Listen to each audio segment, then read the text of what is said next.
Oke, kita mulai.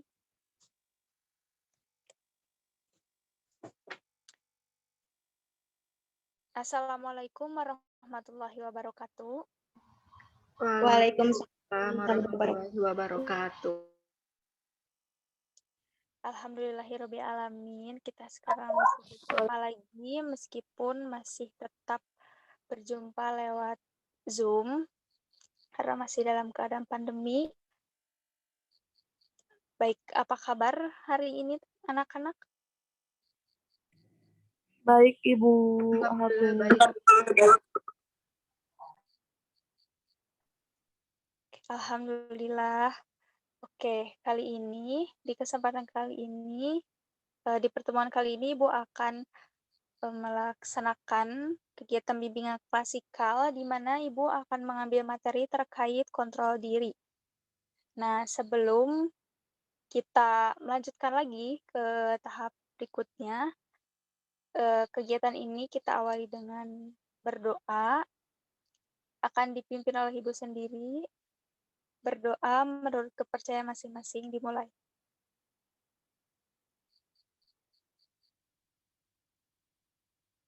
Berdoa selesai. Oke, baik. Di bimbingan klasikal ini, Ibu akan memberikan estimasi waktu 1 kali 40 menit. Apakah kalian setuju atau ada yang ingin menambahkan atau dikurangi? Setuju, Bu. Setuju, Bu. Oke, baik. Kalau udah setuju, Ibu langsung saja ya. Kita ke penyampaian materinya.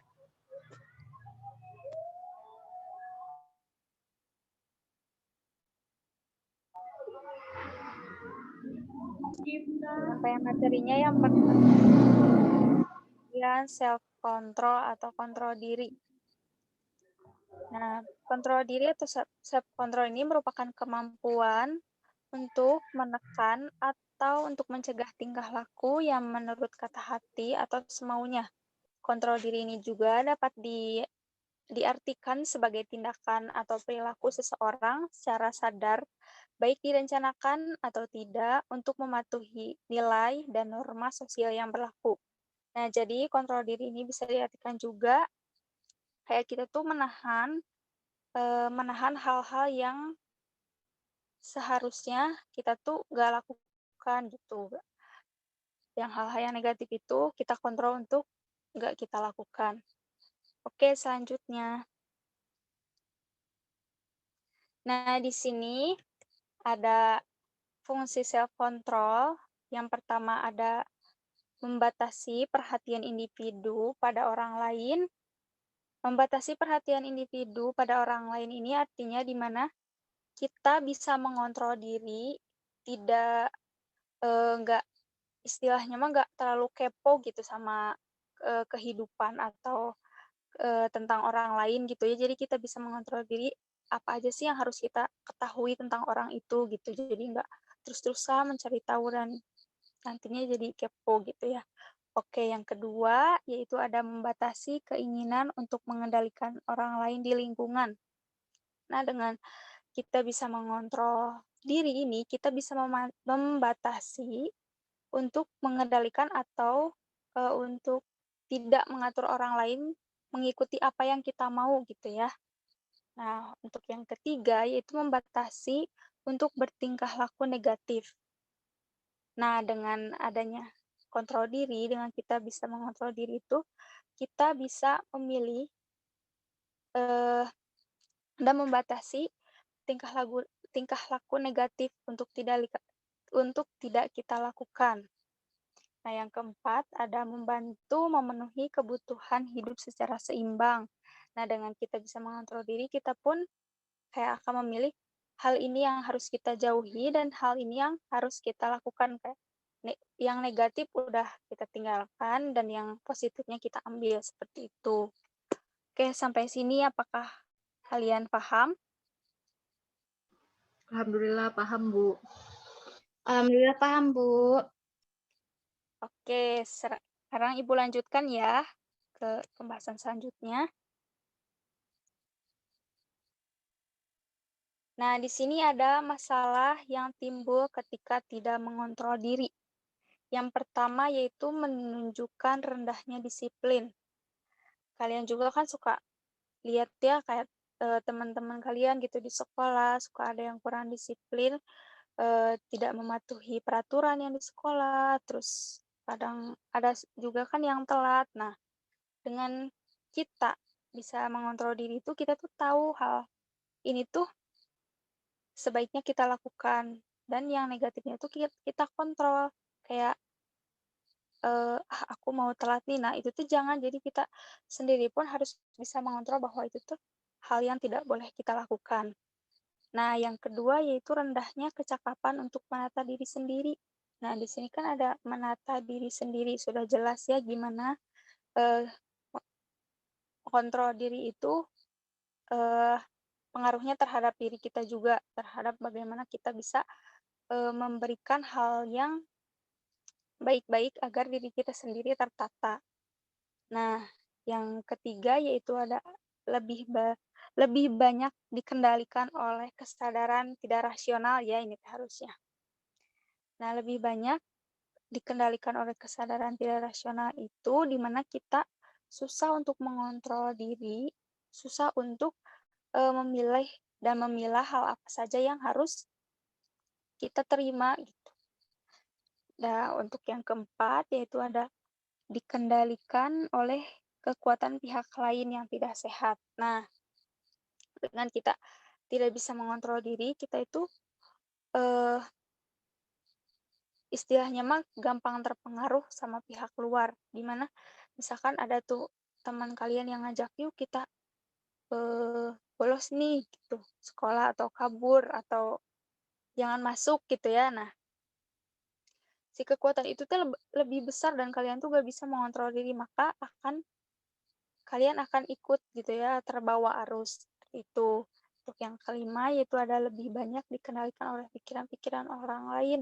Sama halnya yang tadi, yaitu di mana kita lebih ini sih lebih fokus pada di mana kita mementingkan atau, lebih menerima pikiran-pikiran orang lain dan kita tidak bisa mengontrol diri, makanya kita akan terbawa oleh pikiran-pikiran itu.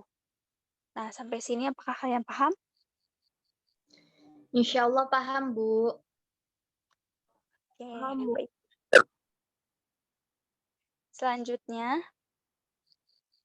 nah, ada meningkatkan kontrol diri. Yang pertama yaitu ada identifikasi godaan dan menghindarinya.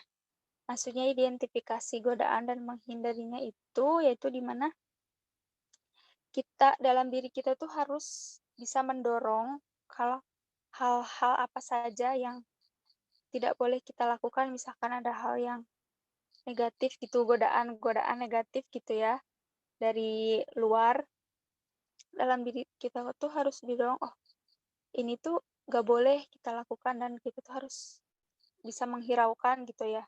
Itu dorongan juga ke diri kita sendiri kalau itu tuh harus kita hiraukan. Nah, yang kedua yaitu buat skenario. Skenario di sini yaitu eh, kalian bayangkan dan pikirkan ketika kalian misalkan memilih hal yang negatif itu. Kalian akan mendapatkan hal apa dan akan terjadi apa setelah kalian melakukan itu. Nah, dan untuk keduanya yaitu kita bayangkan lagi ketika kita memilih hal-hal yang baik atau hal yang emang semestinya kita lakukan dan berpengaruh baik kepada kita, bayangkan apa yang akan terjadi ketika kita memilih jalan itu dan apa yang akan kita dapatkan.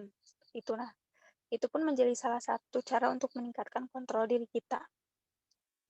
Nah, yang ketiga yaitu ada berlatih dengan kontrol diri. Nah, kontrol diri ini pun harus sering-sering dilatih.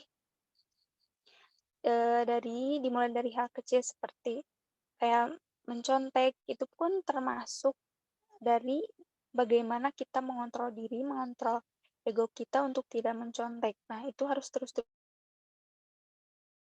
dilatih dan nanti pun akan dengan terbiasa kalian tidak mencontek karena sudah lama-kelamaan tidak mencontek. Nah, yang keempat, yang terakhir ada fokus pada satu tujuan untuk satu waktu.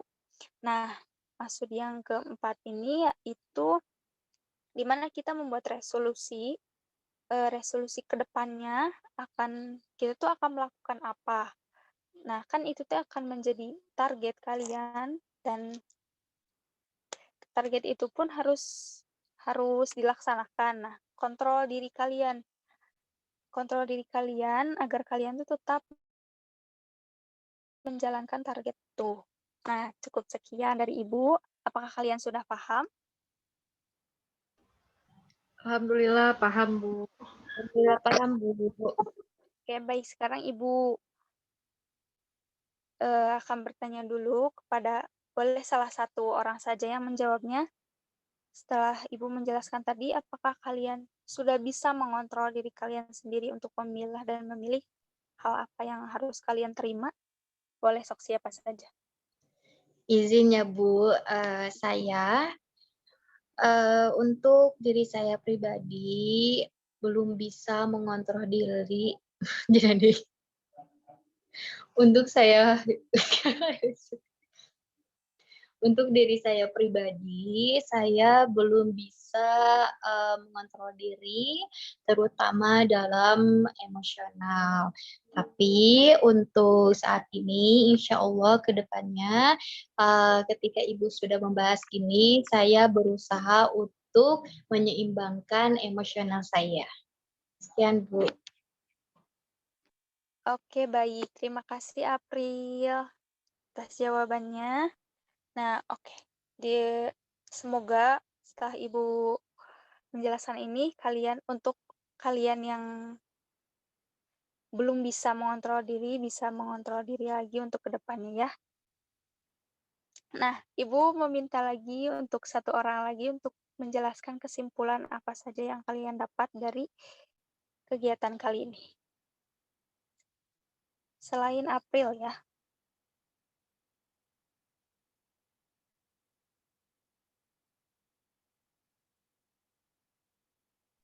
Sepertinya Sumiati, Bu. Boleh, silahkan Sumiati mau menyimpulkan.